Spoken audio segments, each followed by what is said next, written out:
July 15వ తారీఖు నుంచి 25వ తారీఖు వరకు వారాహి నవరాత్రుల సందర్భంగా సహస్ర చండీ మహాయాగం జరుగుతోంది.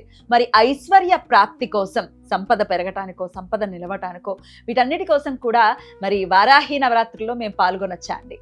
తప్పకుండా తల్లి. అమ్మవారు సాక్షాత్తు మహాకాళి, మహాలక్ష్మి, మహాసరస్వతి అనే ముగ్గురు స్వరూపాల్లో చండీ అమ్మవారు ఉన్నారు. అందులో ఒకరైనటువంటి మహాలక్ష్మి అమ్మవారు మీరైనటువంటి ఐశ్వర్య ప్రాప్తికి ఐశ్వర్యం యత్ప్రసాదేన భవిష్యత్ న సంశయ అని అమ్మవారు వచనం.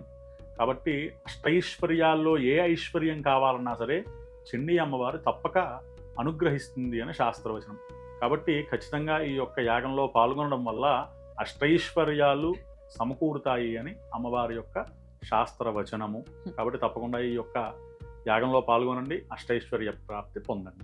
స్క్రీన్ మీద కనపడుతున్నటువంటి నంబర్కి కాంటాక్ట్ చేయండి, రిజిస్టర్ చేసుకోండి. ఎటువంటి పరిస్థితుల్లో మిస్ అవ్వకండి. ఎందుకంటే సంవత్సరానికి ఒక్క పర్యాయమే ఎటువంటి ఉత్కృష్టమైనటువంటి అంటే వారాహి నవరాత్రులు వస్తాయి.